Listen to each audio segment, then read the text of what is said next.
Quelques petites informations techniques avant de commencer. Ce webinaire est un webinaire enregistré. Un replay sera disponible par la suite. Vos micros et vos caméras sont coupés. Donc si vous voulez poser une question, n'hésitez pas à cliquer sur l'icône pour lever la main et on vous donnera la parole, ou alors à poser votre question directement dans le chat. Et pour les intervenants, je vous inviterai à prendre le contrôle de la présentation lorsque ce sera votre tour. Le webinaire limitation sur les plastiques est organisé en partenariat par Hydreos, en partenariat avec l'agence de l'eau Rhin-Meuse. Donc au niveau du programme, il va y avoir d'abord une présentation du pôle. Ensuite, une petite présentation sur les devenirs et impacts des plastiques sur l'environnement aquatique. Ensuite, des présentations d'actions de sensibilisation et enfin, quelques solutions innovantes de récupération du plastique. Je passe la main à Sophie Altmeyer, responsable technique du pôle Hydreos, qui va vous présenter Hydreos. Merci Mélanie, bonjour à tous. Donc oui, juste quelques mots sur Hydreos. Donc Hydreos, on est le pôle de l'eau du Grand Est. Notre cœur de métier, ça va être l'innovation. Donc on va avoir des actions qui sont toujours en lien pour améliorer la gestion durable de l'eau et l'adaptation au changement climatique, avec comme réflexion cœur, favoriser l'innovation. Donc pour nos adhérents, on va offrir différents services, que ce soit de la mise en réseau avec l'organisation d'événements ou de webinaires comme aujourd'hui, l'accompagnement au montage de projets, la recherche de financement, l'animation de territoire, l'organisation de veille et l'accompagnement à l'international. Et un petit focus sur les événements. Donc le webinaire aujourd'hui est organisé dans le cadre d'un partenariat qu'on a avec l'Agence de l'eau, que l'on remercie. On a, sur la fin de l'année, encore des actions, en partenariat avec l'ARS qui sont plutôt sur la sécurité sanitaire. On a, si vous êtes intéressé, un aquathon, c'est-à-dire un hackathon de l'eau, donc 48 heures de réflexion sur des projets avec, un porteur de projet entouré d'équipes pluridisciplinaires. Vous pouvez encore vous inscrire, c'est, le lien pour s'inscrire, c'est aquathon.fr tout simplement, et rejoindre cet événement un peu, différent qui se tiendra à Strasbourg, du 24 au 26 novembre. Voilà, je vais pas en dire plus, vous pourrez poser vos questions, il y a pas de souci, ou revenir vers nous. Je te relaisse la main, Mélanie. Merci Sophie. Alors je vais vous faire une petite présentation assez synthétique sur le devenir et impact des plastiques dans l'environnement aquatique. Quelques chiffres pour commencer, qui prouvent bien que les plastiques sont une problématique à résoudre. Il y a 8 millions de tonnes de déchets plastiques supplémentaires qui se retrouvent chaque année dans les eaux mondiales. Il faut savoir que 80% de ces déchets plastiques qui sont retrouvés en mer proviennent de nos terres, et également que 73% des déchets que l'on trouve sur la plage sont du plastique. Il y a plusieurs types de déchets plastiques. Donc ça peut être des fils de cigarettes, des bouteilles, des bouchons, des emballages, ou encore des sacs ou bacs en polystyrène. Il faut savoir qu'à force d'y avoir beaucoup de plastique dans l'océan, cela a créé ce qu'on appelle un 7e continent, qui est appelé vortex plastique ou encore soupe plastique. Donc en fait, il est formé de nombreux déchets, et il est situé dans l'océan, donc à mi-chemin entre Hawaï et la Californie. Donc la problématique des plastiques, c'est qu'ils ont une très grande durée de vie et qu'ils ne se désagrègent pas, pardon. Donc il a été estimé, selon des études, que la durée de vie du plastique va de 450 ans à l'infini. Donc, au niveau, plastique, une autre problématique à résoudre, il s'agit des microplastiques. Donc qu'est-ce que c'est, les microplastiques? Donc ce sont des plastiques qui ont une taille, inférieure à 5 millimètres et on en distingue, 2 types, suivant, leur origine. Donc vous avez, les microplastiques primaires. Donc ceux-là, ils sont issus, des machines à laver.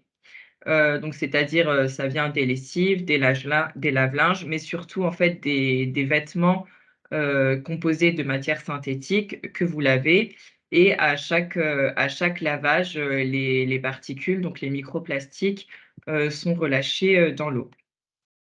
Autre microplastique, primaire, vous avez, les frottements des pneus, des véhicules, sur la route et également, des produits cosmétiques qui contiennent, volontairement des microbilles de plastique.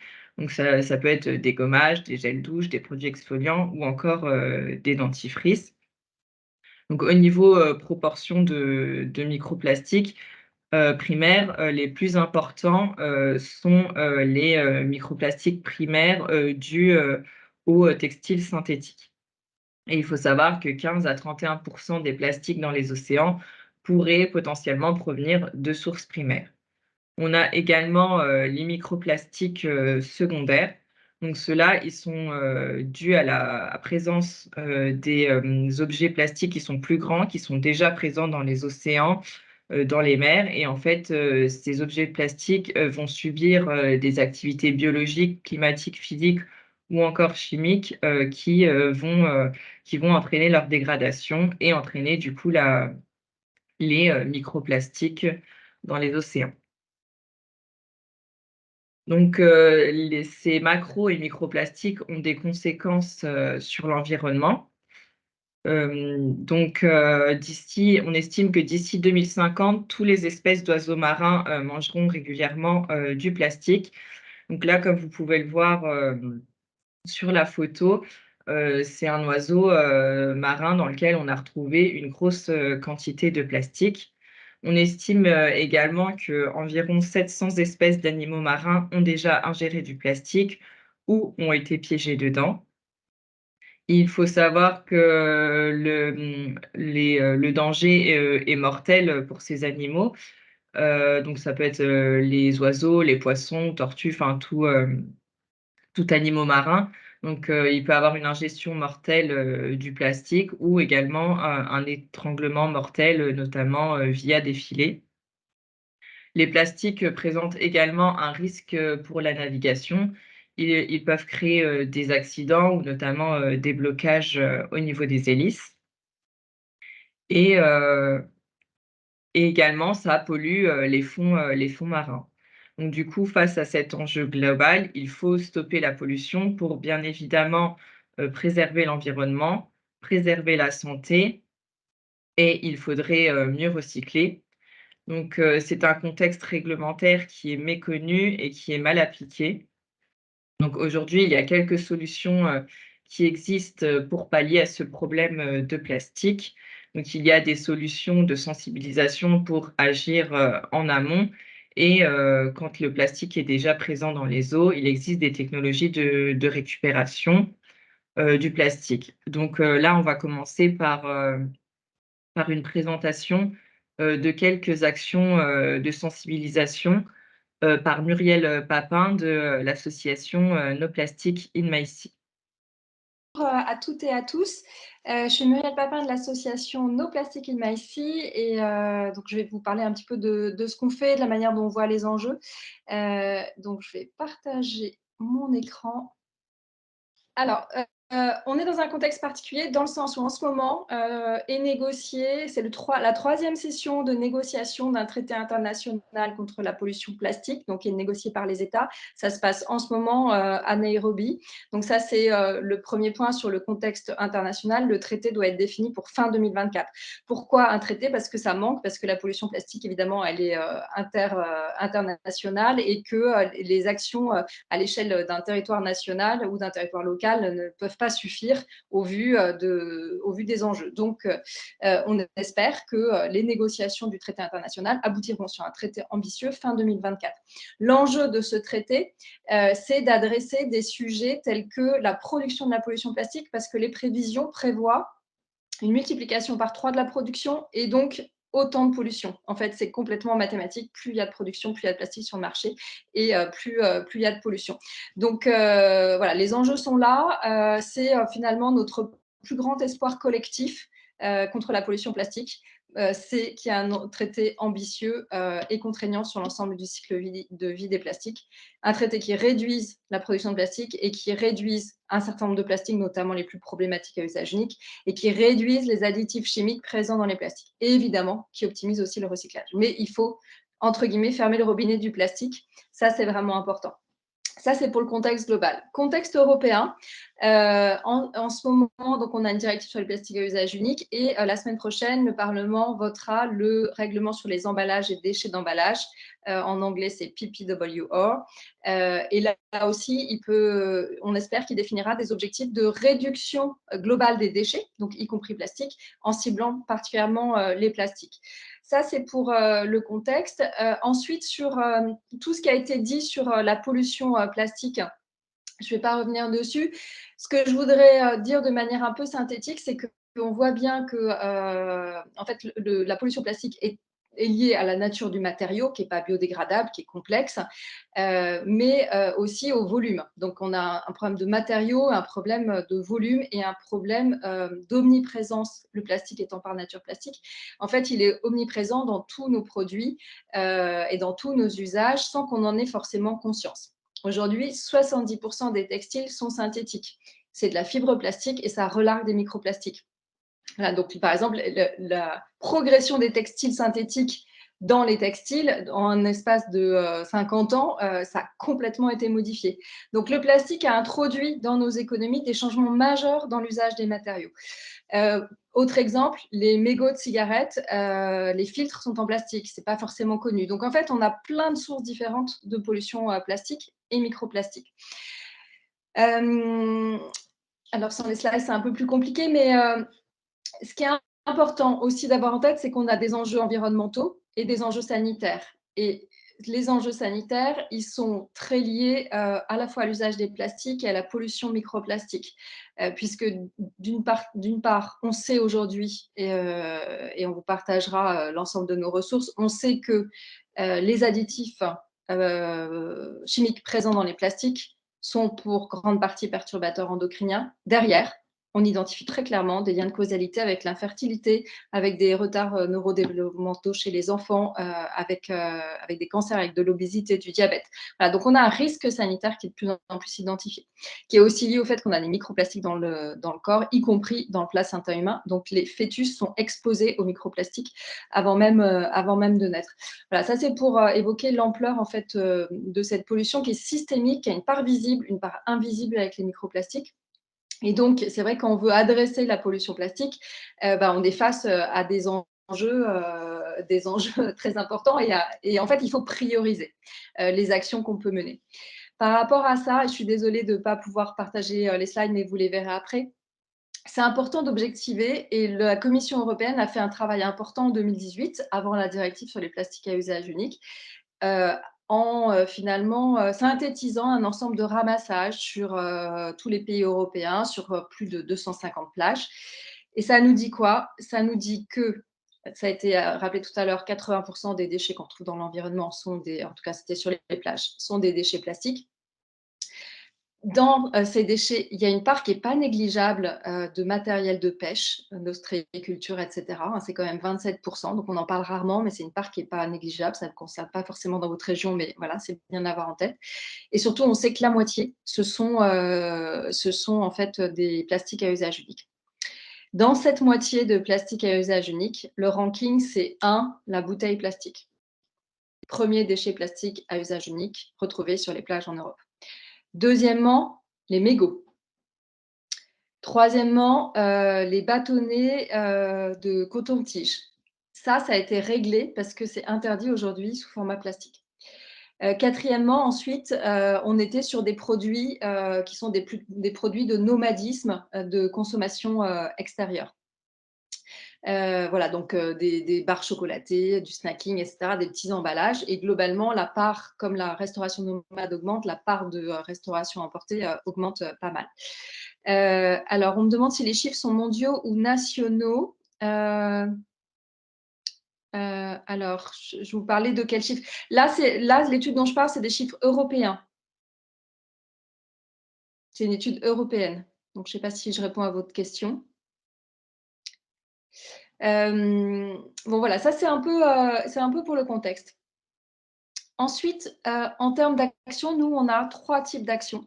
On a une première action qui est une action de plaidoyer. Donc, nous, on est une association membre d'un réseau international qui s'appelle Break Free from Plastic, dans lequel c'est un réseau et c'est vraiment important parce qu'on a du coup des compétences, des expertises en termes de toxicologie des plastiques, en termes de droit de l'environnement, des compétences scientifiques sur les matériaux, etc. Donc, nous, on est très experts parce qu'on est dans un collectif qui nous donne énormément d'expertise.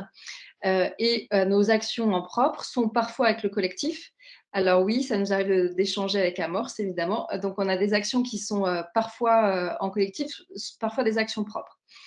Les 3 natures d'actions qu'on mène, le premier, c'est vraiment le plaidoyer, où là, on peut échanger avec Amorce ou travailler avec Surfrider, avec Zero Waste, sur des actions au plan international, puisqu'on a porté une contribution auprès du gouvernement français pour le traité international qui est en cours, des actions au niveau européen. Et donc, par rapport au règlement qui va être voté en plénière au Parlement la semaine prochaine, nous sommes allés au Parlement européen avec Surfrider, Zero Waste, d'autres associations en septembre dernier, pour rencontrer les eurodéputés et pour porter un message de réduction, priorité à la réduction et priorité au développement du réemploi pour sortir de l'usage unique sur les emballages.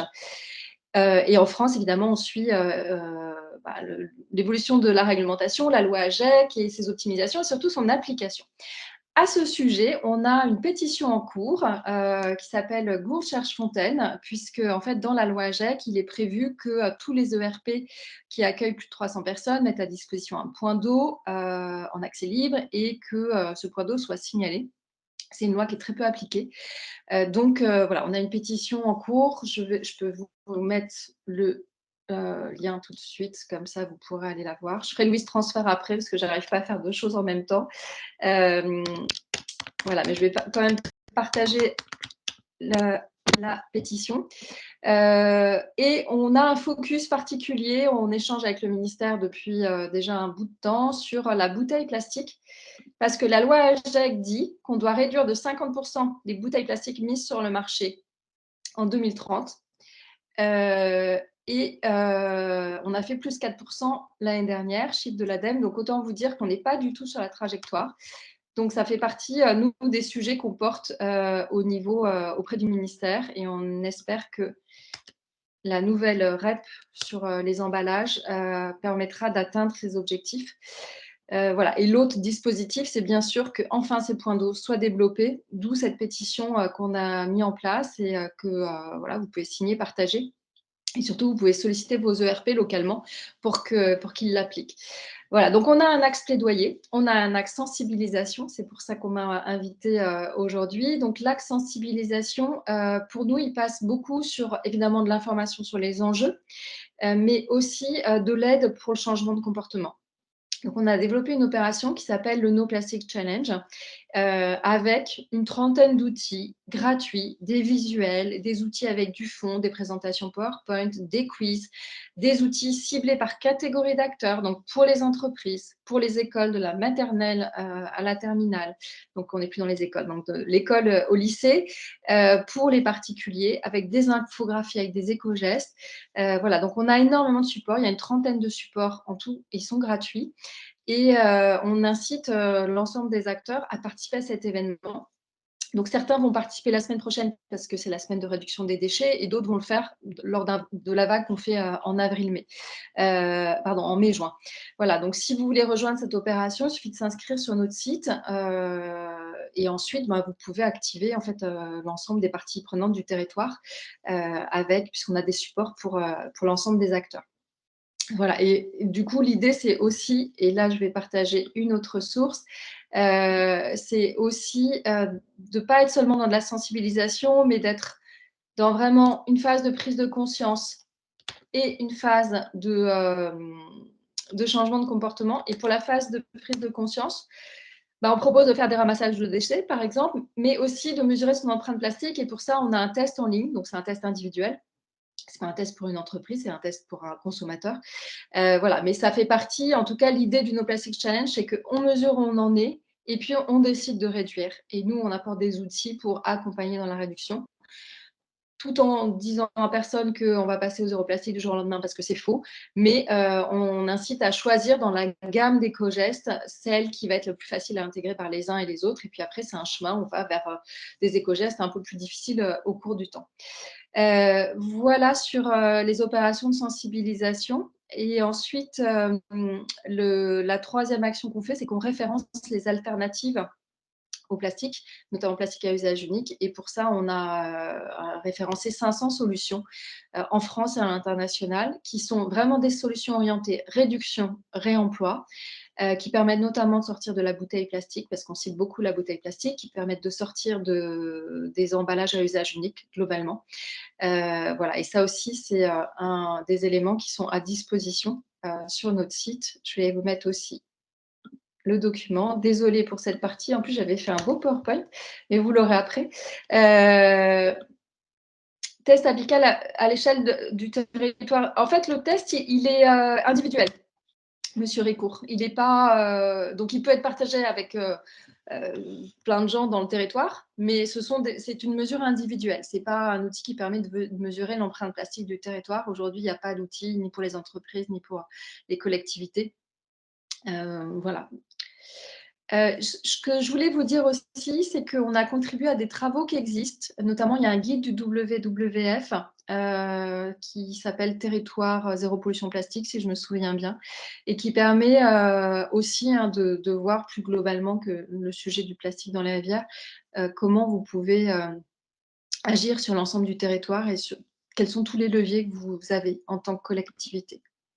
Voilà, je m'arrête là. Je ne sais pas s'il y a des questions. Merci beaucoup. Alors, s'il y a des questions, n'hésitez pas, alors soit à lever la main pour que je vous donne la parole, ou soit à les écrire dans le chat. Donc, il me semble que vous avez répondu au fur et à mesure aux questions qui Pas apparaissaient. tout. Il y en a une sur les obligations de filtration pour les. Ah oui. Ouais. C'est prévu par la loi AGEC. De mémoire, c'est début 2025 que les nouveaux lave-linges contiennent des filtres. Alors, pour les professionnels, j'ai un doute, je ne suis pas sûre que ce soit dans la loi, mais il faudrait que ça y soit. Et je sais que le rapport parlementaire de Philippe Bolo et Angèle Préville aussi recommandait un prélavage des vêtements, mais ce n'est pas du tout dans la loi. C'est-à-dire qu'en fait, que le secteur de la mode prélave les vêtements, puisqu'on sait qu'il y a une partie importante qui part dans les premiers lavages. Donc voilà, qu'il y ait des prélavages industriels avec des systèmes de filtration industriels. Mais à ma connaissance, ça, c'est pas dans la loi.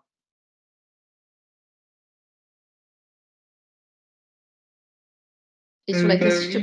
Philippe, normalement, je t'ai donné l'autorisation pour que tu puisses parler. Oui, bonjour à tous. Merci Mélanie. Ah, est-ce que vous m'entendez là? C'est bon ou pas? Oui, il y a un petit écho. Peut-être couper votre micro pendant que les autres parlent et après pour répondre, vous le rouvrirez. Merci. Ah voilà, c'est peut-être ça, ouais. Ouais, effectivement, là, ça a l'air de fonctionner. En fait, ouais, pour la question de la filtration là, sur le lavage, donc effectivement, l'aspect professionnel, de tête comme ça doit être à peu près la même échéance, en fait, parce qu'il y a tout le volet des blanchisseries industrielles, donc qui va être concerné, blanchisserie hospitalière, mais pas que, hein.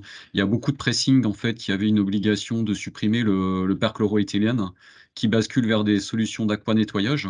Donc il y a aussi cet aspect-là. Donc moi, j'avais regardé un petit peu, déjà au niveau des systèmes de filtration, parce qu'il y a déjà des vendeurs de machines à laver qui ont un peu anticipé la loi. Donc pour les particuliers, en fait. Et la difficulté qui va apparaître, en fait, c'est que, bah, déjà les filtres, en fait, ils ont une certaine durée de vie et puis, bah, il faut les nettoyer aussi régulièrement. Donc c'est là où il faudra être vigilant parce que, qui dit nettoyage, que ça reparte pas, en fait, à l'égout, quoi. Parce que ça peut être un nettoyage manuel, mais aussi, au robinet, donc c'est ça qui est aussi un petit peu embêtant, donc je pense qu'il y aura une période un peu transitoire où en fait, bah, voilà, il y aura peut-être de la communication à associer à tout ça parce que, ben, dans la mise en pratique, voilà, en plus, c'est des coûts supplémentaires pour les particuliers, hein, avec le comme dit, hein, le filtre, il aura une durée de vie. Et puis j'avais posé une autre question, j'en profite, parce que a été évoquée l'abrasion des pneus. Il me semble sur la future norme Euro, alors je ne sais plus son numéro, je crois que ça doit être la 7 qui est en gestation. Il me semble qu'il y a un volet, par rapport en fait, à l'abrasion des pneus. Dans la même acabit, en fait, sur le freinage, en fait, il y avait des particules liées au freinage au niveau des voitures, enfin tous les véhicules d'ailleurs. Qui sont émettrices aussi de particules. Donc là, c'est pas forcément du plastique sur le freinage. Mais en tout cas, voilà, c'est aussi une préoccupation, dans d'autres domaines, qui sont pas forcément directement liés à l'eau, en fait.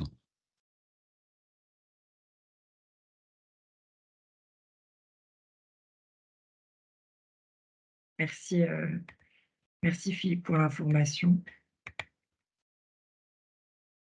Donc on va passer aux présentations, suivantes. Si vous n'avez plus de questions, sur ce sujet-là, de la sensibilisation, pardon.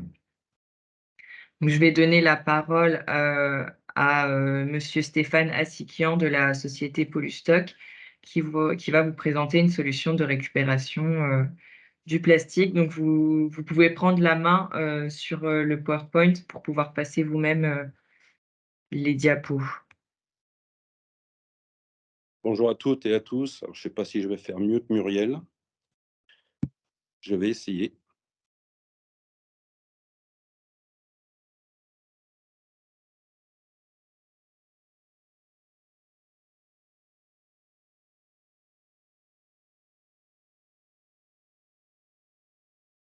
Ah, vous étiez pas obligé de diffuser votre écran, fallait juste prendre le contrôle de mon Ah, d'accord, de autant mon pour moi. PowerPoint à moi. Ok, ok. Arrêtez la diffusion alors. Je le remets. Ah, je peux pas arrêter. Ok. Il y a un petit, C'est vous où? avez normalement en Oui. haut un petit, contrôler, je crois que ça s'appelle. Petit, petite Alors, touche contrôler. contrôler.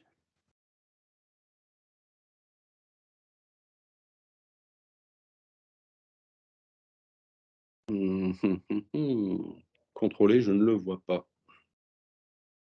Normalement, le premier, c'est un petit carré écrit contrôler, le premier de la ligne, des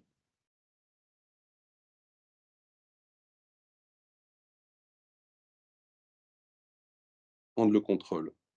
Ah voilà. Bah, voilà. Merci pour l'aide. Bon, donc de nouveau bonjour à toutes et à tous. Merci de nous donner la parole.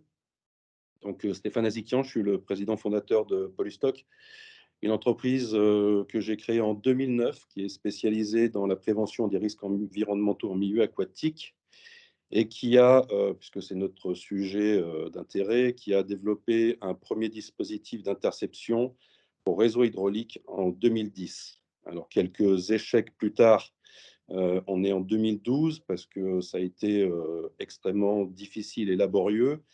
En 2012, nous avons notre premier filet auto-intercepteur qui nous permet en fait d'intercepter, de retenir et de collecter, parce que c'est quand même l'objectif, les déchets donc d'origine terrestre quand ils sont en dissémination via le réseau hydraulique avant qu'ils finissent justement dans le milieu naturel. Donc là, on vous a mis une petite frise. Donc, vous voyez, 2010, après les différentes évolutions, je ne vais pas trop m'attarder là-dessus, j'y reviendrai. Les chiffres, on ne va pas s'attarder parce que Mélanie, je pense, a bien présenté la problématique. Le travail à trois niveaux. Donc là, ça va être des paniers filtrants qu'on va installer sous les grilles d'avaloir. On va plutôt cibler, comme vous l'imaginez, Je simplifie, mais on va plutôt cibler des petits déchets, donc tout ce qui est mégots, tout ce qui est billes de polystyrène. Là, on est sur des maillages qui vont être de 80 microns, 1 cm par 1 cm, donc filtration très fine. Bon, c'est des dispositifs qui sont étudiés, bien évidemment, vous en doutez, pour laisser le flux d'eau pluviale s'évacuer normalement, tout en retenant les déchets. Un deuxième niveau d'action qui va être en sortie des réseaux hydrauliques. Alors là, ce n'est pas présenté dans la chronologie historique du développement, puisqu'on a commencé justement par travailler en sortie de réseau. On a commencé par le plus compliqué, avec les filets auto-intercepteurs. Et ensuite, un troisième niveau d'action qui va être dans le milieu naturel directement. Ce n'est pas le milieu dans lequel on préfère travailler, parce que là, on sait que l'intervention et l'action, enfin, l'intervention est plus compliquée en termes d'exploitation et l'efficacité est beaucoup moins importante, plus superficielle, on va dire. Donc ça, c'est un panier filtrant qui est de mémoire posé à Dijon. Donc on voit l'efficacité du dispositif. Donc là, c'est, je pense, le sujet qui nous intéresse en termes d'impact à grande échelle. Donc ça va être le filet Hydro-Rescue. Donc on a une dizaine de variantes de filets. On a 14 cadres support aujourd'hui. Donc il y a un énorme travail de développement. Bon, c'est normal en 15 ans de métier. On est pionnier dans ce domaine-là, avec la fierté d'être pionnier, mais aussi tous les inconvénients d'avoir été pionnier. Il faut savoir que quand on a commencé à optimiser nos solutions, donc en 2012, on avait très peu de retours en termes d'intérêt, voire même l'inverse. Bon, je me rappelle de réunions qui étaient assez dures. On me disait, bon, finalement, vos solutions ne servent à rien, on n'a pas besoin, et vous ne servez à rien. Voilà, je ne citerai pas la personne parce qu'elle est connue, mais c'était assez dur à vivre. Et aujourd'hui, on voit l'évolution puisque on est invité dans ce webinaire. Vous êtes beaucoup à porter le message de cette problématique planétaire. Et en fait, aujourd'hui, les solutions, donc l'action, sont devenues un axe principal aujourd'hui. Alors, on sait que ça n'est que provisoire parce que ce qui est important, c'est le travail que font les associations. Bien évidemment, parce qu'en fait, l'objectif, c'est vraiment de résorber à l'échelle planétaire cette problématique, et ça a été dit, notamment des plastiques à usage unique. Nous sommes finalement des urgentistes. Nous sommes là pour intervenir dans un laps de temps qui est de pouvoir temporiser, justement, jusqu'à ce que les associations, avec le lobbying international, puissent mettre la pression sur les gouvernements pour qu'ils puissent prendre les vraies décisions. Mais pour revenir à la technique, donc ce filet est un filet assez exceptionnel. On est capable de travailler d'un ouvrage hydraulique qui fait 200 mm jusqu'à des vallons bétonnés qui font 15 mètres de large avec des poussées hydrodynamiques phénoménales. Là, juste pour que vous ayez un aperçu, ça c'est un barrage spécifique, c'est le Caïman. Alors, on a toujours des noms un petit peu exotiques. C'est le petit clin d'œil, ils mangent les déchets. Ça, c'est à Montpellier. Et après, je ne retrouve Alors juste, je me permets de vous interrompre parce que, vous changez pas les diapos, je le fais, mais, Ah oui, voilà. Voilà. Moi, je suis plutôt orateur que maîtriser ces outils-là. Je m'en excuse. Oui, c'est vrai. donc, juste être sûr que je vous suis bien avec, Oui, ce que oui. vous dites. Oui, globalement, c'est parfait. Alors, juste cette image, elle est intéressante. Là, c'est sur un réseau autoroutier. Alors, pour info, ce filet-là, celui que vous voyez sur la photo, est opérationnel depuis 2012. Donc, c'est le plus ancien de nos filets aujourd'hui opérationnels. Il est toujours en activité, il fait bien son job. Et là, vous voyez sur un réseau autoroutier la quantité de déchets anthropiques que l'on peut retrouver. Alors, énormément de polystyrène, de mousse, de bouteilles, ça a été dit, plastique. Alors, comment fonctionne un filet? Tout simplement, ça a été plus ou moins dit, mais je vais le répéter. Donc, les déchets, en caricature, sont jetés au sol. Le vent, la pluie, ils finissent dans le réseau d'eau pluviale. À ce moment-là, ils vont être transportés vers le milieu naturel, vers les vallons, les rivières, les fleuves et à terme vers les mers et les océans. Et parfois, certains de ces ouvrages se déversent directement en mer, voire même en sous-marin quand on parle d'émissaires. Et donc, en fait, nous installons le filet à la sortie du réseau. Quand on parle de filet auto-intercepteur, c'est un énorme piège finalement. Le filet se remplit, on vient lever le filet avec un camion grue. Il y a d'autres façons de le vider, mais là, on va dire qu'un camion grue, on vide ça dans une benne. Et à ce stade-là, les déchets n'appartiennent plus à Polystock, ils appartiennent à la collectivité et la collectivité va les gérer comme elle souhaite les gérer. Ça, c'est le schéma vraiment de fonction. Alors, une fois qu'on a eu développé les filets, se sont posées progressivement deux problématiques. La non mise en charge des réseaux.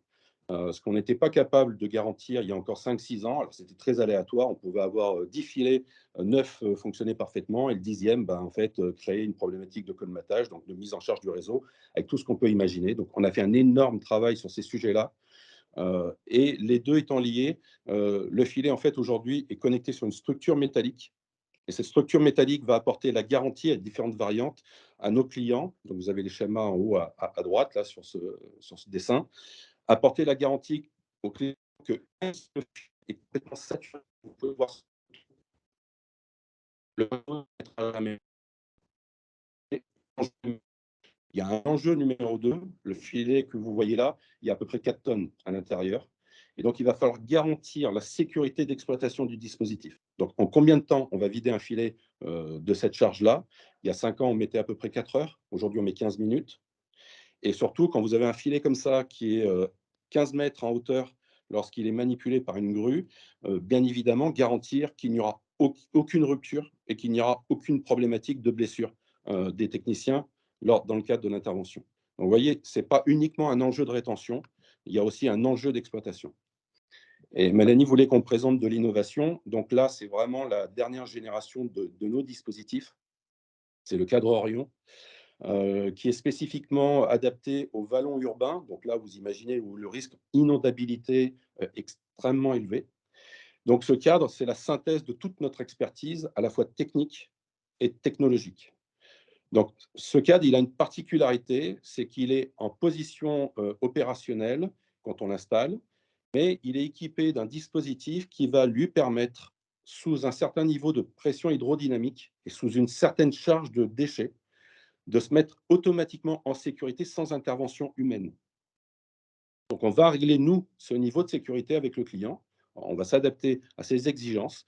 Et ce cadre, en moins de 3 secondes, va se débrayer et va se mettre en sécurité. Donc, je vais vous faire voir une photo. Donc là, il est en position opérationnelle. Et un cadre débrayé, c'est ça. Alors là, on ne se rend pas compte, c'est pareil. Hein, là, ce dispositif-là, au levage, il y avait 4 tonnes à l'intérieur. Donc, comment nous, on tout simplement parce que dans ce cadre, en fait, il va y avoir des éléments technologiques, il va y avoir des dispositifs qui vont nous permettre, donc des inclinomètres, il va y avoir des accéléromètres et il va y avoir des vidéos. Donc, on va avoir 3 niveaux de contrôle. Donc, on va savoir à quel moment le cadre s'est mis en sécurité, très exactement en temps réel, hein, parce qu'en fait, il n'y a rien de filaire, c'est tout connecté via une application. Donc, on va savoir à quel moment le cadre s'est mis en sécurité. On va savoir donc qu'il va falloir intervenir pour le vider et le remettre en position opérationnelle. On va pouvoir compléter cette information avec un retour vidéo, parce qu'il nous faut plusieurs niveaux de sécurité avant de déclencher une intervention pour plein d'enjeux, hein, des enjeux de temps, des enjeux financiers, bien évidemment, parce qu'il faut alléger les coûts que supporte la collectivité, et aussi de responsabilité environnementale, parce que ça n'a aucun sens d'envoyer un camion sur un site où il n'y a aucun intérêt de vider, bien évidemment, un dispositif. Voilà. Et donc, ce filet, aujourd'hui, va répondre à l'ensemble des problématiques qu'on évoquait auparavant, donc l'efficacité, la simplicité d'exploitation et la sécurité, parce qu'en fait, ce cadre-là, on ne s'en rend pas compte, mais une fois qu'il est plein, on va le remettre en position verticale et de nouveau intervenir avec un camion pour le vider. Donc, ensuite, très rapidement, je n'ai plus la main.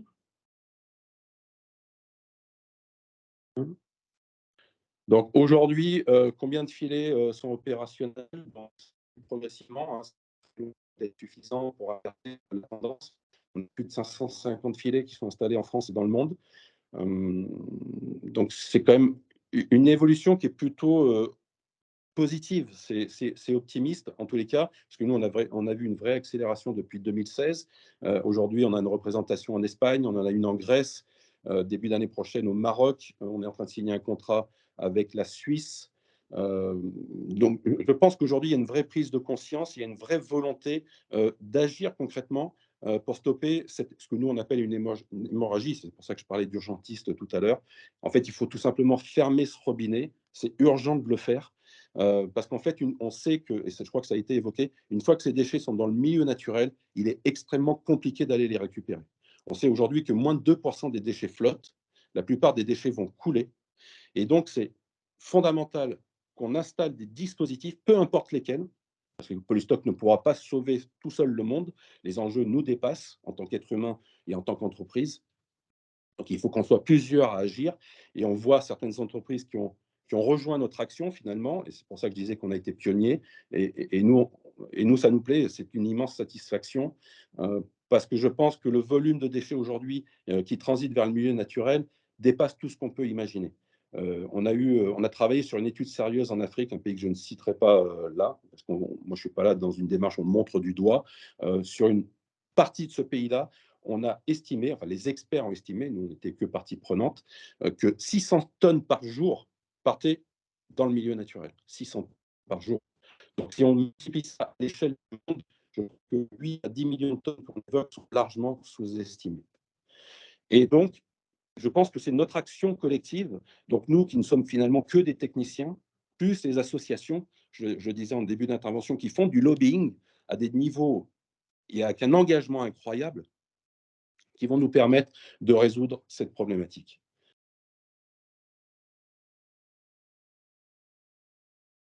Bon, là, c'est l'échelle des enjeux. À l'échelle, on a fait des estimations à l'échelle de la France. Hein. C'est que la France, on voit que les 500 et quelques filets qu'on a installés, 600 peut-être aujourd'hui, sont dérisoires. Donc, on voit le chemin qu'il faut parcourir, excusez-moi. Bon, bah, ça n'a aucune importance. Et je finirai là-dessus. S'il y a des questions, bien évidemment, je suis là pour y répondre. Merci pour votre écoute. Merci beaucoup pour votre présentation. Alors, il y a quelques questions. Avez-vous déjà travaillé avec des collectivités sur région Grand Est et si oui, lesquelles? Alors aujourd'hui, on accompagne une centaine de collectivités, enfin communes collectivités. Grand Est, oui, certainement, mais je ne serais plus capable d'énumérer les collectivités avec lesquelles on travaille, hormis celles avec qui moi je suis en lien direct. Donc, quelle est la durée de vie d'un filet? Alors, on a des filets qui vont être des filets entrée de gamme jusqu'à des filets très haut de gamme. C'est un peu ceux que vous avez vus sur les photos. Ceux que vous avez sur les photos restent opérationnels entre 10 et 15 ans. Donc, vous les changez tous les 10 à 15 ans. Ça va dépendre du contrat qui supporte la précaution des techniciens au niveau de l'exploitation. Quand ils sont maltraités, bien évidemment, ils vont s'user prématurément, et aussi de leur exposition au bombardement ultraviolet. Un filet de ce type. Il y a une autre question. Parmi les plus de 550 filets, y en a-t-il sur des exutoires univers et non uniquement pluviaux? Et quelles Oui. difficultés et adaptations cela engendre-t-il? Alors, aujourd'hui, nous préférons travailler sur des réseaux unitaires et plus précisément sur les déversoirs d'orage, puisqu'en fait, si on fait une synthèse de l'ensemble de nos filets, il faut savoir que sur un réseau d'eau pluviale pure, on va être entre 40 à 50% de déchets anthropiques. Les autres déchets seront des déchets organiques. Alors, ils ont un rôle important. Il faut savoir que les feuilles vont nous permettre de capter des micro-déchets dans des filets qui ne sont pas forcément adaptés pour ça. Parce qu'en fait, les feuilles, quand elles se collent les unes avec les autres, vont piéger de tout petits déchets qui font parfois moins de 5 mm. Alors, sur un déversoir d'orage, c'est vraiment le contexte idéal parce que là, on peut grimper jusqu'à 80% de déchets anthropiques. Donc, c'est vraiment là où il faut agir. La complexité, ça va être sur la bonne adaptation du maillage. Pourquoi? Parce que sur un déversoir d'orage ou sur un réseau unitaire, on va avoir énormément de lingettes. Alors, c'est un sujet, je sais, qui, là, encore une fois, est bien porté par les associations aujourd'hui. Pendant quelques années, c'est passé sous les écrans radars, mais il y a des millions de lingettes qui, chaque année, sont rejetées dans le milieu naturel, alors que c'est une pollution qui ne devrait pas exister. Enfin, il y a juste à les mettre dans la poubelle. Enfin bon. Donc, on les jette, on continue à les jeter dans les toilettes, donc ça finit dans le milieu naturel. Et là, en fait, la lingette, elle a une problématique, c'est qu'elle colmate très rapidement le maillage des filets. Alors, soit on a un maillage qui est trop important en termes de dimensionnement et les lingettes vont réussir à passer au travers, soit on a un maillage qui est trop fin et là, on va colmater. Alors, le colmatage d'un filet, c'est un problème pour nous parce que ça va mettre le système de sécurité en fonctionnement prématuré. Donc, ça veut dire qu'on va intercepter beaucoup moins de déchets que ce qu'on voudrait intercepter, puisque le système de sécurité est là. Quand il juge que le filet est dysfonctionnel, ça, l'eau va remonter dans le réseau, bah là, le système de sécurité va se mettre en fonction. Donc, il va falloir adapter, mais on sait le faire. On a à peu près aujourd'hui plus d'une centaine de déversoirs d'orage et réseaux unitaires équipés. Et il y a une Tous les autre cadres question. métalliques, tous les Mmh. cadres métalliques sont sur mesure. Pourquoi? Parce que chaque cadre va être dimensionné en fonction, de l'ouvrage sur lequel on va venir s'installer, d'une multitude de paramètres que le client va nous transmettre, bien évidemment, et ça va être dimensionné aussi en fonction du type de filet. Voilà. Bien évidemment, si on est sur un ouvrage de 500 millimètres, ça va être un certain type de cadre et un certain type de filet. On est sur un ouvrage qui fait 6 mètres de large, par 5 mètres de haut. Là, il va falloir utiliser des types de cadres bien différents et des filets bien différents. Très bien, merci. Est-ce qu'il y a d'autres questions? Je vois pas. Donc, merci beaucoup, pour votre présentation. Nous allons passer, à une autre solution de récupération des plastiques, qui va être présentée par, monsieur Antoine Morin, de la société Hydroconcept. Donc pareil, je vous laisse prendre le contrôle, de la présentation ou si vous préférez me dire quand est-ce que je dois changer les diapos.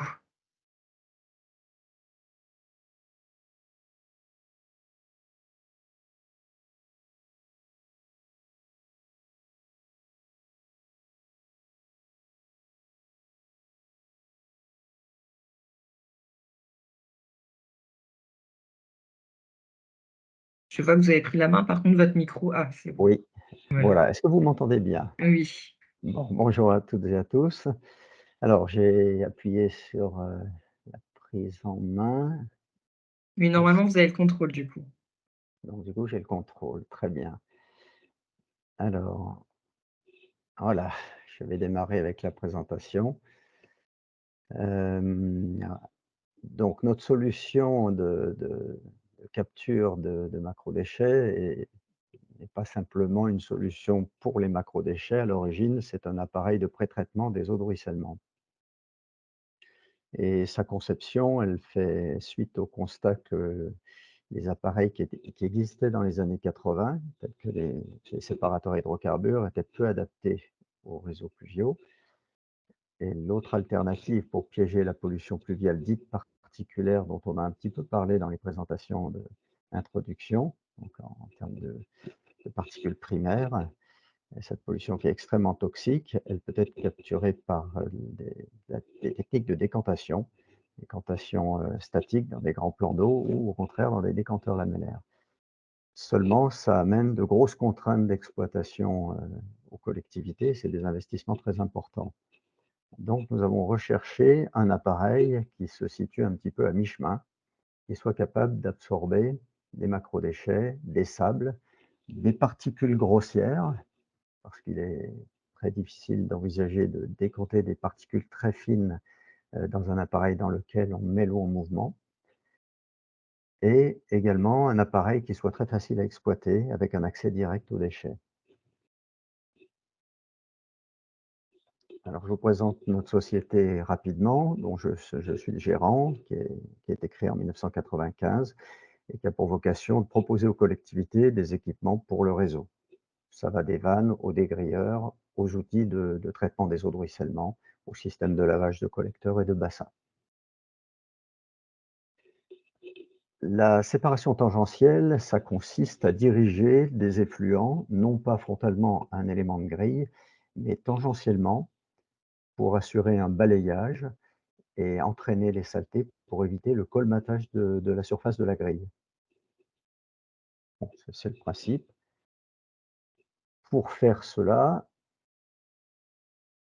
on construit une grille cylindrique que l'on place au milieu d'une cuve elle-même cylindrique et on va diriger l'effluent tangentiellement à la surface de la grille. C'est-à-dire qu'ici, vous avez une veine liquide qui va venir percuter l'eau qui est dans cette cuve et mettre en mouvement cet anneau liquide autour de la grille.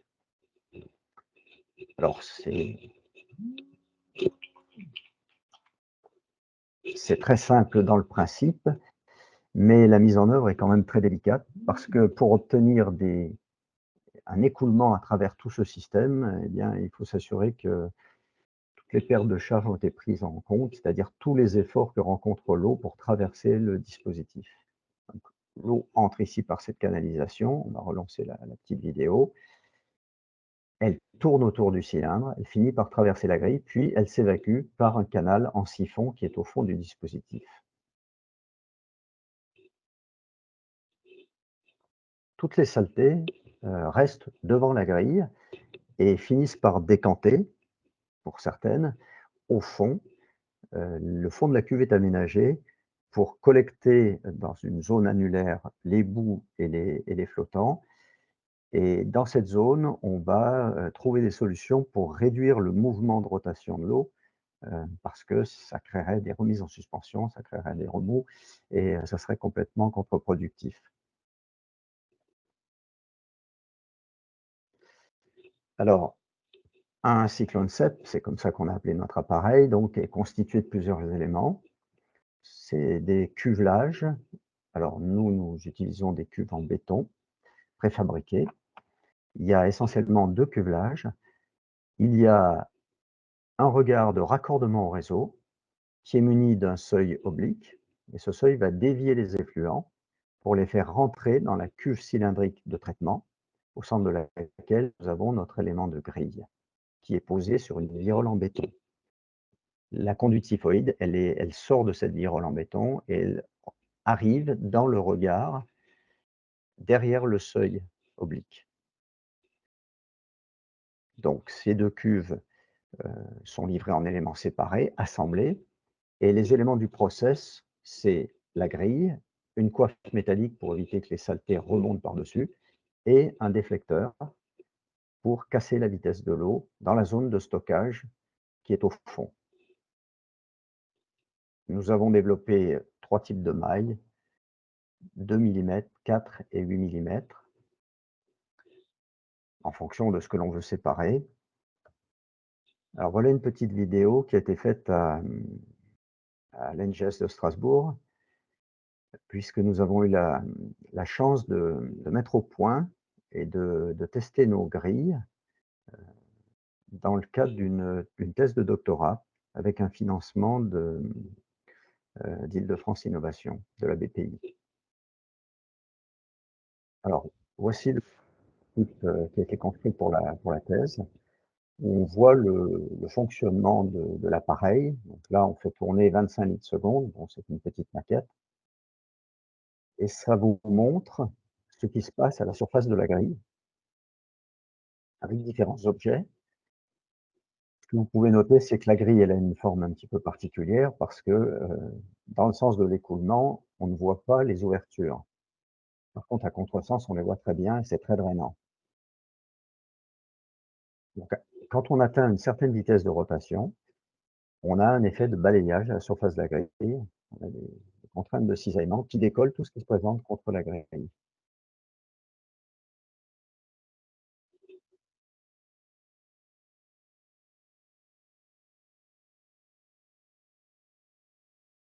Voilà.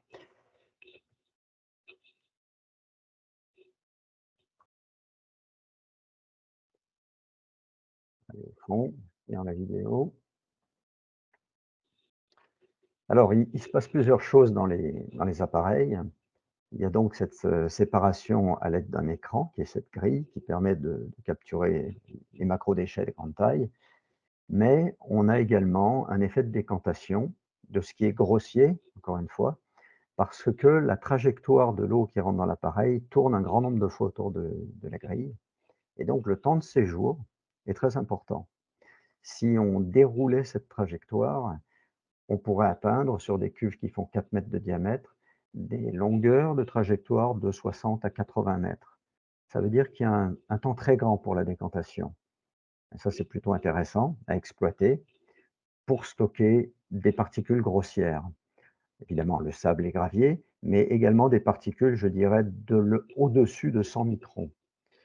Alors, tout à l'heure, on a parlé de pollution, de microplastiques fins, d'usure, de voiries, de pièces de véhicules et de choses comme ça. C'est ce qu'on appelle la pollution particulière. Les particules sur lesquelles viennent se fixer cette pollution, donc la partie très toxique, elles sont essentiellement inférieures à 100 microns. Donc c'est très très fin. On peut comprendre qu'on aura du mal à décanter ces particules avec de l'eau en mouvement. Mais néanmoins, on a une certaine séparation de particules dans nos appareils pour ce qui est assez grossier, c'est-à-dire au-dessus de 100 voire 150 microns. D'une part parce qu'il y a un temps de séjour important, mais d'autre part parce qu'on crée des turbulences à la surface de la grille et que ces turbulences arrivent à expulser les particules qui se présentent pour traverser la grille.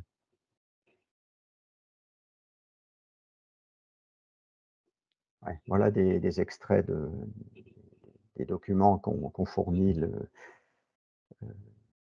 l'ingénieur qui était en charge de la thèse à l'ENGES. Donc on voit très bien sur la surface de la grille des zones de turbulence. Donc là, c'est l'énergie cinétique turbulente. Et on voit ici que des particules vont littéralement être expulsées par ces turbulences. Elles vont rebondir en quelque sorte sur ces petits rouleaux. Et donc, on a des particules pour des ouvertures de 2-4 mm, beaucoup plus fines, 10 fois plus fines, qui ne passent pas. Une partie passe, certains qui sont quand même remis dans le circuit et qui finissent au fond. Donc on collecte beaucoup de boue, en plus de sable et de macrodéchets dans nos appareils. Alors, dans le cadre de cette thèse, il y a eu des simulations de transport solide et on a cherché à quantifier l'efficacité en décantation. Bon, je le montre très rapidement. Vous voyez, la pollution particulière, elle est plutôt entre 35, enfin, elle est en dessous de 100 microns. Et les densités varient entre 1000 à 2500 grammes par mètre cube. Bon, ces dessins montrent qu'on a quand même des rendements relativement élevés. C'est quand même une simulation et jusqu'à présent, on n'a pas fait de prélèvement entrée-sortie pour confirmer cela. Moi, je pense qu'il ne faut pas utiliser un cyclone pour piéger une pollution particulière. Il faut utiliser des décanteurs lamellaires, mais les investissements et les dimensions des fouilles à mettre en œuvre, c'est un rapport de 1 à 5. Il faut quand même que ça soit adapté à la zone d'activité et pas installé n'importe où. Alors, pour confirmer ce que je vous disais, je me suis amusé à mettre dans un bécher du marc de café. Il se trouve que c'est un assez bon marqueur de la pollution puisque humide, on a des particules de 0 à 500 microns, parce que le marc humide gonfle. Ce que je veux montrer sur cette petite vidéo, c'est que quand on arrête de tourner, évidemment, les particules vont se mettre à décanter, mais dès lors qu'il y a du mouvement, les particules restent dans l'eau, donc elles rentrent et elles sortent d'un système en mouvement. Donc, ça signifie qu'il faut juste pas prétendre qu'on peut faire certaines choses avec ce type d'outil, qui est plus adapté sur les macrodéchets, les sables et éventuellement des liquides légers déversés accidentellement, puisqu'on a une sortie xiphoïde assez profonde et un volume d'eau important. Je vais m'amuser à remettre en mouvement cette colonne d'eau. Vous allez voir ce qui se passe.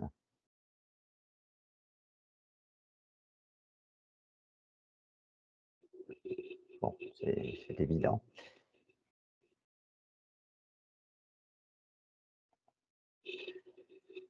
Alors, il y a des éléments à prendre en compte dans le dimensionnement de ces unités. Dans notre pratique, les dimensions, le traitement, le dimensionnement de l'unité, c'est traiter 10 à 15 litres secondes par hectare imperméabilisé ou traiter des pluies mensuelles ou bimensuelles.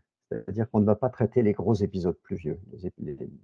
L'excédent de pluie sera bipassé au-dessus du seuil des versants qui est dans le regard attenant à la cuve de traitement.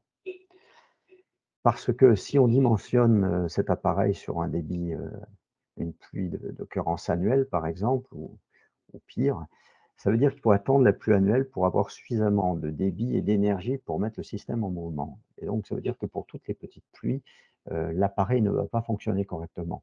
Il n'y aura pas une vitesse suffisante pour avoir un effet de balayage sur la grille. Donc, en résumé, il vaut mieux une petite installation qui marche bien plutôt qu'une grosse qui marche rarement et mal. Donc, il y a quelques valeurs repères, comme la vitesse d'écoulement qu'il faut atteindre pour avoir cet effet de nettoyage de la grille, et les ratios de débit entre le débit qui rentre et le débit qui tourne autour de la grille. Bon.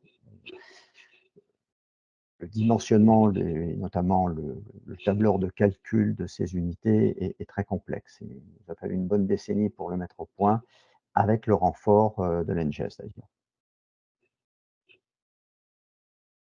Alors dans la pratique, la mise en œuvre, ça se passe comme ça. C'est une petite vidéo accélérée d'une installation qui a été faite à Angoulême, dans un bassin structure réservoir.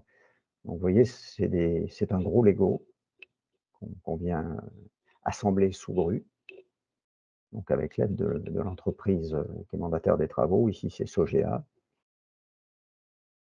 Voilà la virole avec le tuyau de sortie qu'on va, qu'on va déplacer. Là, c'est les éléments, évidemment, du process que l'on met avant de fermer la boîte, puis le déversoir.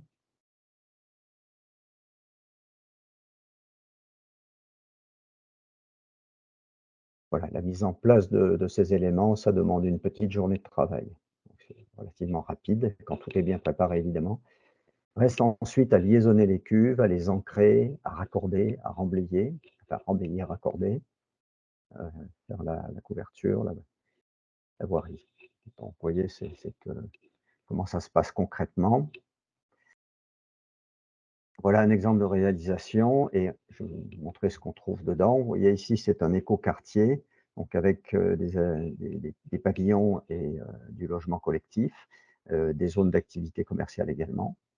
Donc sur cette zone, on peut estimer que la pollution, elle ne va pas être majoritairement ou massivement particulière, comme ce que l'on aurait par exemple sur des voies rapides avec un fort flux de circulation ou sur des zones d'activité qui produisent énormément de MES, des zones de logistique de camions, des cimenteries, des choses comme ça, oui. Ce genre de situation où là, il serait nécessaire de mettre des décanteurs lamellaires pour intercepter la pollution dite particulière. Donc ici, on a pas mal de macrodéchets, on a pas mal de sable, et on peut avoir éventuellement quelqu'un qui rejette malheureusement un peu d'hydrocarbures dans le réseau. Ces unités sont bien adaptées. Et ce qui est intéressant pour nous, c'est qu'on a une zone humide en sortie, avec toute une végétation adaptée, des iris d'eau, des joncs, des choses comme ça, et autour une promenade pour les riverains avec un arboretum. Donc chacun peut descendre et regarder ici à l'exutoire ce que l'on récupère en sortie. Et ici, eh bien, c'est très propre. On n'a pas grand-chose en sortie, ni mégots, ni même billes de polystyrène. Et voilà ce que l'on trouve dans un cyclone. Donc on a sur une cuve de 4 mètres de diamètre, environ 5 à 10 mètres cubes selon la taille de boue avec des flottants. Et l'exploitation d'un cyclone, ça se fait habituellement une fois par an, avec des camions hydrocureurs. Une autre unité qui est à Orléans. Vous voyez ce qu'on peut trouver dedans. Bon, ce qu'on a également par ailleurs dans les filets. Mais on a également toute la boue qui est en dessous et le sable. Et le sable, c'est très important. L'usure de voirie génère des quantités invraisemblables de sable. Alors voici une petite vidéo sur l'exploitation d'une unité un petit peu plus petite que celles qui sont auparavant. Donc on est sur des cuves de 3 mètres.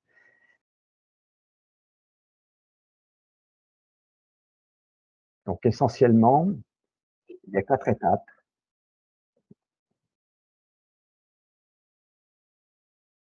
La première étape, ça consiste à abaisser le niveau du plan d'eau jusqu'au pied de la grille. Alors la crétine de l'hydrocureuse est mise en subsurface pour ne pas attraper les flottants. Donc c'est de l'eau claire, on peut la stocker en amont par exemple. La deuxième étape que l'on voit ici, c'est de pomper tout ce qu'il y a en dessous, c'est-à-dire les boues et les macrodéchets. Alors, il y a 2 façons de licence qui sont placées symétriquement au-dessus de la cuve, qui permettent d'accéder à une moitié de cylindre ou une moitié de cuve. Ça permet aussi d'utiliser une lance pour fixer d'un côté et le fond de l'autre.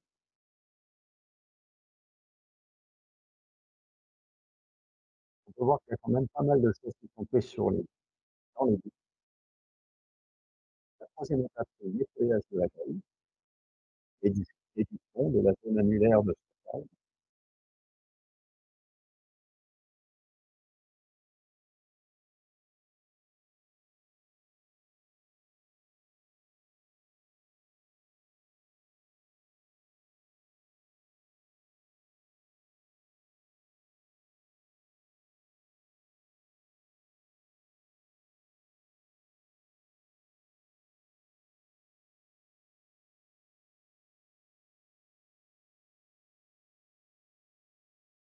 Une intervention, c'est une demi-journée, 3 rotations d'hydrocureuse en ce qui concerne aussi, les interventions.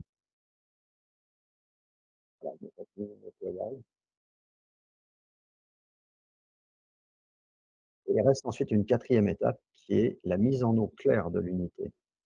Donc avec une bouche d'incendie ou en réouvrant le réseau. Il est nécessaire de remplir en eau claire parce que c'est un volume d'eau essentiellement qui travaille dans ces appareils. Voilà, bon, quelques chiffres, pour vous donner des indications sur les contraintes d'exploitation. Voilà, ma présentation est terminée. Je vous remercie de votre attention et je suis à votre disposition pour répondre à vos questions. Merci beaucoup, monsieur Morin, pour cette présentation. Alors, il y a des questions, peut-être qu'il y en a qui ont déjà été répondues pendant la présentation, mais alors, ce décanteur lamellaire s'applique pour quelle surface en mètres carrés de ruissellement? Alors, je dirais toute surface, c'est pareil. Là encore, il faut choisir le ratio en litres secondes par hectare, imperméabilisé. Hem, je dirais que c'est pas très éloigné de ce que l'on fait pour les cyclones. C'est-à-dire que dans ce que l'on a installé en région parisienne, alors on s'écarte, hein, du sujet, heu, ou dans d'autres régions, on est toujours sur du 10 à 15 litres, 20 maximum, litres secondes, par hectare, actif. Heu, en revanche, quand le déversoir, de sécurité fonctionne sur un cyclone, on met en charge un peu plus en amont et donc on augmente la rotation, on augmente le traitement. C'est pas contradictoire. Dans un lamellaire, si vous augmentez le débit, à un moment donné, vous abaissez les performances. Vous perturbez les régimes d'écoulement. Dans un lamellaire, les déplacements d'eau, c'est comme dans un plan d'eau. On vise des particules extrêmement fines, donc l'ennemi, c'est les volutes, c'est les turbulences. Il faut se déplacer au millimètre seconde dans les lames. C'est très, très lent pour faire de la décantation. Un cyclone, c'est très différent, c'est compact. Ça n'a rien à voir. Alors, je ne sais pas si j'ai répondu, je me suis un petit peu éparpillé là. Merci. On a une deuxième question. Quel est l'ordre de grandeur de l'énergie nécessaire pour le cyclone SEP?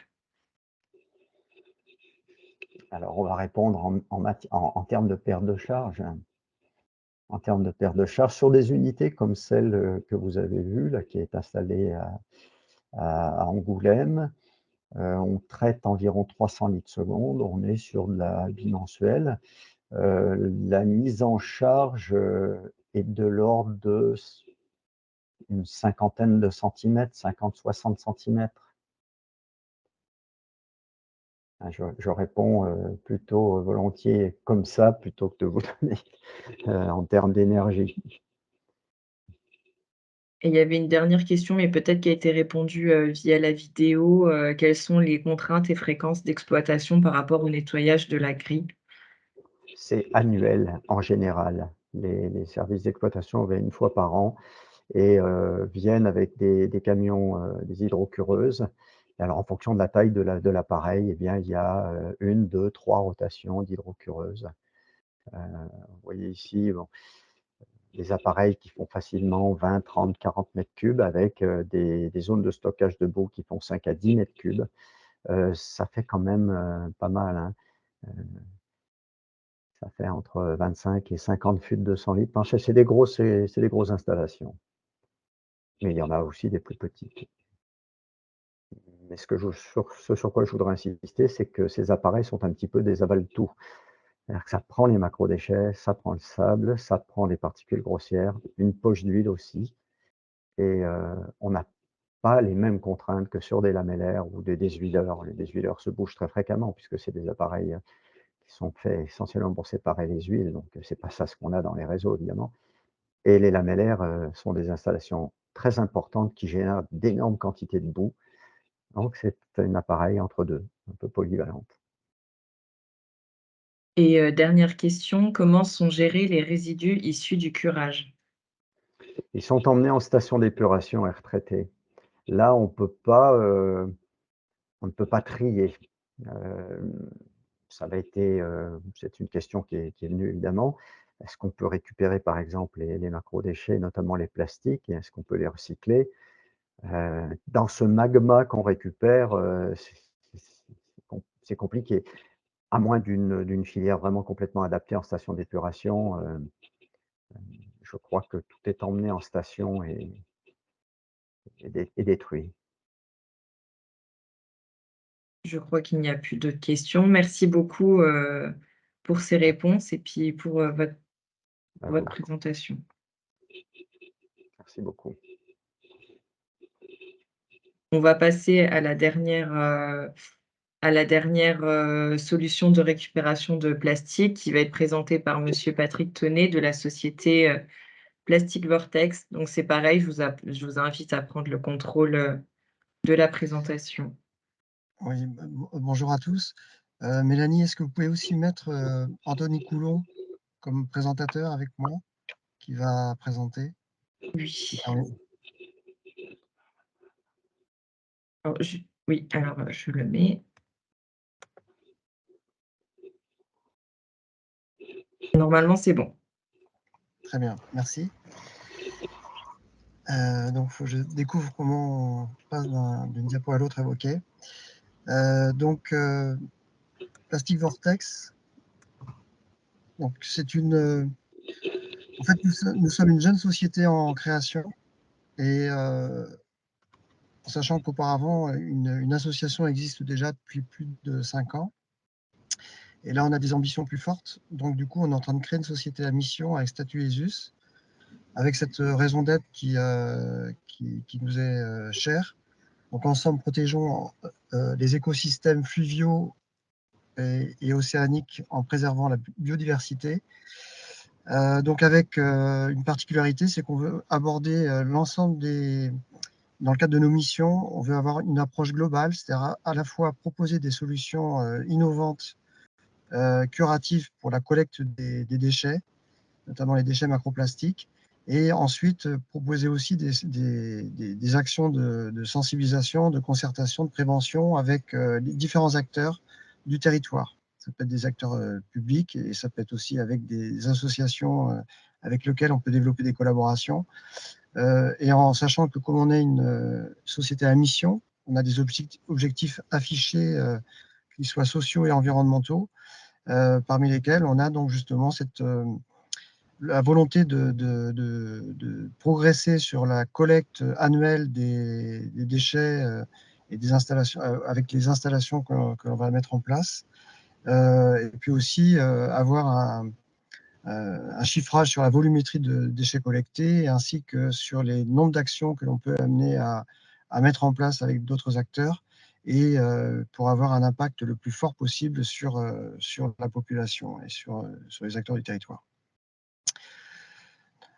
Donc nous sommes nous sommes 4 et non pas 3, mais donc on est trois associés, personnes physiques, avec donc Alexis Eskenazi et Anthony Coulon, qui ont œuvré déjà depuis de nombreuses années sur le sujet. Donc c'est On parlera après des innovations, mais donc ce sont des personnes qui ont beaucoup travaillé sur l'innovation des solutions proposées, en sachant que moi, je suis arrivé plus récemment dans l'entreprise, puisque ça fait un peu plus d'1 an maintenant, et je viens avec mon passé de chef d'entreprise. J'ai déjà créé différentes sociétés, donc du coup, je dirais qu'on a une forte complémentarité tous les 3 dans la conduite de ce projet. Mais par ailleurs, on a aussi, alors c'est encore pas officialisé, mais je peux quand même vous dire avec qui nous discutons. Nous sommes en train de finaliser un accord avec le groupe Indigo. Donc Indigo, c'est avec 2 D, c'est comme développement durable. Donc c'est un groupe détenu par ses salariés, dont le président est à Toulouse. Nous, Plastic Vortex, on est aussi à Toulouse. Et en sachant que le groupe Indigo, qui est aussi une société à mission, qui partage les mêmes valeurs que ce que nous développons, a aussi une activité forte dans le domaine du traitement des déchets, pour accompagner les acteurs publics dans la mise en place de solutions diverses et variées, et donc apportent leurs conseils et leur méthodologie pour développer les solutions. Donc le groupe Indigo a été séduit par les solutions que nous sommes en train de développer, et on est en train de développer un partenariat très fort, y compris capitalistique, pour pouvoir nous appuyer sur l'ensemble du groupe, qui a des personnes d'ailleurs qui sont présentes dans le nord-est de la France. On pourra en discuter pour ceux qui sont intéressés, mais donc ça nous permet de nous appuyer sur l'ensemble du territoire national, avec leurs installations et leurs équipes, et pouvoir être plus ambitieux sur le projet. Donc voilà en ce qui concerne la présentation de la société, et là je vais laisser la parole à Anthony, qui va vous présenter les solutions que nous développons. Alors oui, bonjour, moi c'est Anthony, et là je vais revenir maintenant sur la suite du programme. Donc je vais peut-être passer en revue assez rapidement tout ce qui concerne les constats et les problématiques qui ont déjà été abordés. Notamment ici, on voit des chiffres qui ne correspondent pas forcément à ce qui a été vu, mais nous nous basons sur les méta-études de Deloitte, qui sous-estiment peut-être un peu la pollution. Donc, on est parti sur le concept qu'en 2050, il y aura plus de plastique que de poissons dans les océans, dont la plupart sont bien au courant. Et comme il a été vu tout à l'heure, 80% de cette pollution plastique, donc bien évidemment, on a d'autres types de pollution, mais ce qui nous a intéressé, c'est le plastique qui a un très fort impact sur la biodiversité. Donc en revenant ici, on est parti aussi sur un second constat, qui est de développer des solutions pour endiguer cette pollution. Alors, bien sûr, la problématique touche autant les continents avec la pollution des sols que nos océans, mais il s'avère que, bien sûr, récupérer ces plastiques est bien plus facile à récupérer sur Terre que dans l'océan, où nous avons accès, du coup, nos solutions. Nous sommes partis aussi d'un second constat, c'est que nous avons privilégié, pour commencer, étant en France et particulièrement à Toulouse, d'avoir un système de déploiement de solutions sur le territoire. Donc ici, je vous présente le potentiel marché qu'on pourrait trouver en Occitanie, avec notamment notre diversité de cours d'eau qui traversent notre territoire. Donc, comme je l'ai cité tout à l'heure, nos données sont issues des méta-études de Deloitte, notamment qui ont été co-construits avec la société Ocean Cleanup, l'organisation Ocean Cleanup, que vous connaissez aussi. Donc, on aurait ici en Occitanie, sur la totalité de nos cours d'eau, un équivalent en bouteilles plastiques de 25 centilitres. Nous avons utilisé ça pour l'impact de ces chiffres. Donc, on serait à 1,3 million d'équivalents en bouteilles de plastique sur notre territoire. Et nos systèmes, que j'aborderai juste après, nous permettent de capter la pollution sur des cours d'eau. Et nous avons estimé qu'en installant, en exemple, 9 systèmes dans la région Occitanie, nous sommes capables de capter 80% de cette pollution. Nous allons ensuite extrapoler nos technologies, bien évidemment, sur tout le territoire, auquel nous ne sommes pas fermés. Et l'ordre d'idée ici, en quantification, est de 13 millions d'équivalents en bouteilles plastiques de 25 centilitres chaque année. Donc, ce qui représente à peu près 250 tonnes. Donc, ces chiffres ont été minimisés. Il est estimé jusqu'à 5 fois supérieur ce chiffre, mais en manque de données, nous nous sommes basés sur ces études.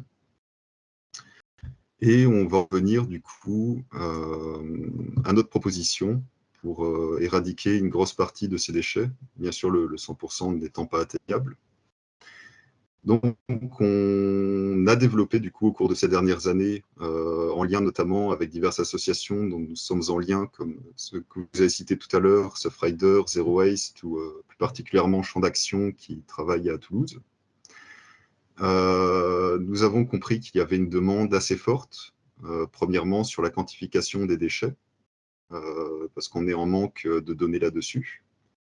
Donc, on a développé en premier temps un service de caractérisation qui nous permet de quantifier et de naturer les sources de pollution sur nos cours d'eau. Donc, pour cette solution, nous installons... Alors, je suis désolé pour les images, nous avons actuellement les solutions développées. Certaines sont en cours de breveter. Nous en avons d'autres qui sont déjà brevetées. Et pour un souci de confidentialité, étant une jeune entreprise qui démarre, nous n'avons pas de visuel à vous proposer. Je m'en excuse. Donc, nous avons en premier temps des solutions avec des installations de systèmes permettant de mesurer et quantifier la pollution d'un fleuve, donc en termes de micro et macro déchets.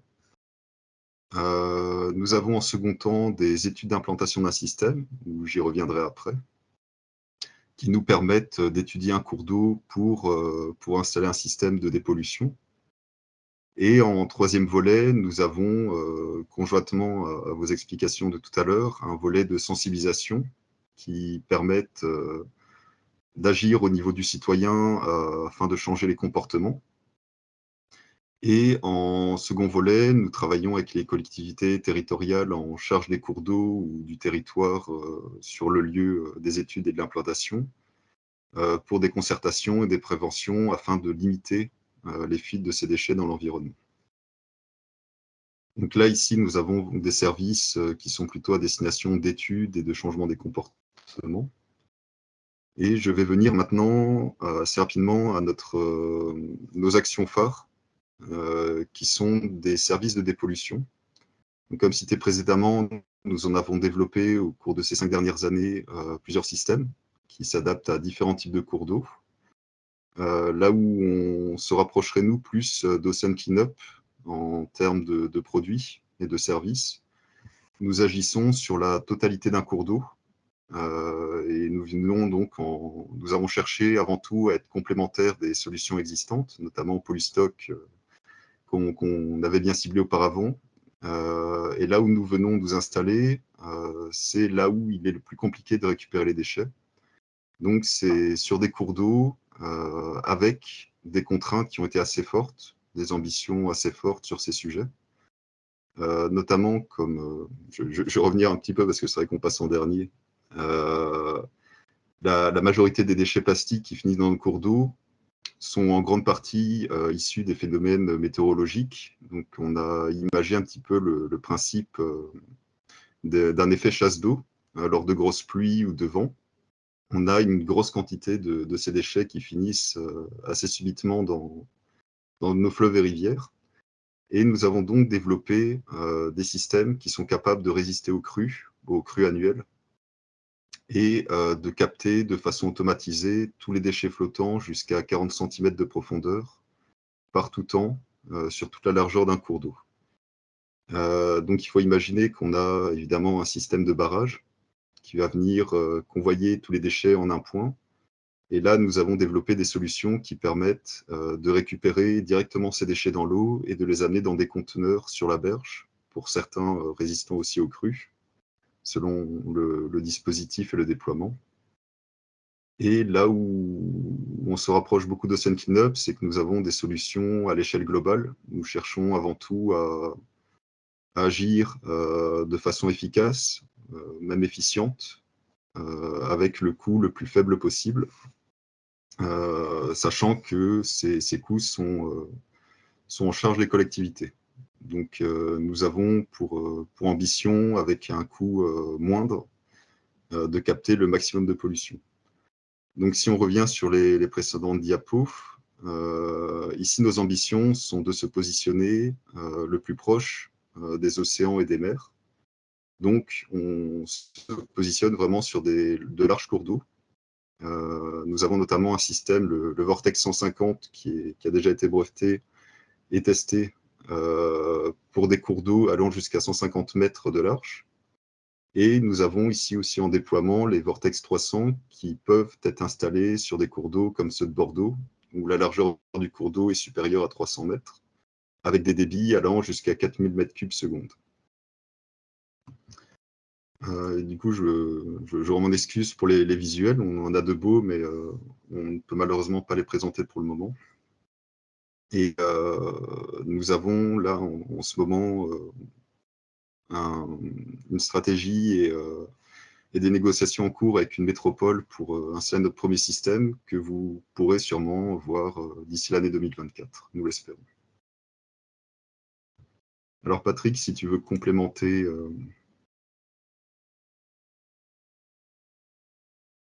ce qui a été dit.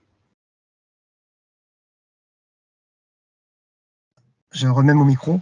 Non, moi je pense, enfin, ce que je veux simplement dire, c'est qu'effectivement, comme l'a mentionné Anthony, notre objectif avec notre approche globale, c'est justement de faire en sorte que demain, par exemple, les collectivités qui font l'acquisition d'un barrage flottant, enfin, ils font pas l'acquisition, ils achètent un service, en fait, bien que le prix soit dégressif en fonction du tonnage collecté. Donc, c'est pour ça qu'on souhaite avoir un modèle économique qui fasse que plus on aura des actions de concertation, des actions de coup de poing, on va dire, avec les collectivités pour faire en sorte que les volumes de déchets qu'on va collecter dans les fleuves diminuent, dans ces cas-là, le coût d'exploitation et de maintenance pour la collectivité sera aussi à la baisse. C'est vraiment l'idée de défendre, dans le cadre de cette société à mission qu'on développe, l'idée que c'est un bien commun, l'eau, et que on n'est pas là pour faire de l'argent sur quelque chose qui est anormal. Donc, c'est ça l'objectif pour nous à atteindre et je dirais en coopérant avec l'ensemble des acteurs. Je vois que Stéphane Azikian a envoyé un petit commentaire. Oui, bien sûr qu'on peut discuter. C'est même très intéressant de se connaître, de mieux se connaître et pour voir comment on peut développer des actions ensemble pour être plus efficace. Donc, je ne sais pas si vous avez après quelques questions. Donc, comme l'a dit aussi Anthony, c'est vrai qu'on aimerait vous montrer nos installations, mais bon, on est dans un monde qui est ce qu'il est, et donc on souhaite quand même avoir la première implémentation opérationnelle pour pouvoir, et là, on se dévoilera, mais il y a un travail tellement énorme, je peux en parler. Moi, j'ai rejoint l'entreprise il y a moins de temps que les autres. Ils ont fait un travail colossal. Anthony a une connaissance du domaine qui est juste assez incroyable. Et donc, on a hâte d'avoir la première installation opérationnelle. Donc, on est en discussion en cours actuellement, mais on veut vraiment avoir un impact au niveau déjà national. Et après, on verra pour plus loin. Mais donc, plus on est de fous, plus on rit sur un sujet qui n'est pas très marrant. Mais justement, réunissons nos forces pour faire en sorte qu'on soit vainqueur de ce combat. Voilà. Merci Patrick. Merci beaucoup pour votre présentation. Est-ce que vous avez volonté d'implanter votre solution sur toute la France? Est-ce que la région Grand Est, c'est quelque chose que vous pourriez viser? Oui, alors oui, on est très intéressé pour discuter avec les acteurs du Grand Est.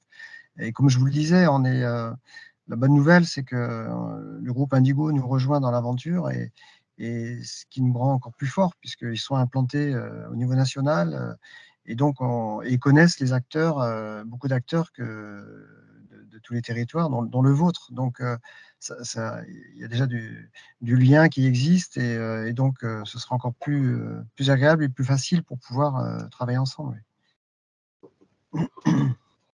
Super. Eh ben, merci beaucoup pour votre présentation. Merci à tous d'avoir été présents à ce webinaire. Je tenais également à remercier l'agence de l'eau Rhin-Meuse qui est partenaire de cet événement. Sachez également qu'on organise un autre webinaire sur un autre sujet qui est les résidus médicamenteux. Donc, il aura lieu le 29 novembre de 10h30 à midi. Donc, n'hésitez pas à aller vous inscrire directement sur le site ivereos.fr. Et pour information, si des collectivités souhaitent monter des projets innovants, que ce soit sur le sujet des plastiques ou sur le sujet des résidus médicamenteux, on peut vous aider à monter ces projets. Donc, n'hésitez pas à me contacter. Merci à tous et je vous souhaite une bonne journée. Au revoir. Merci Mélanie. Merci.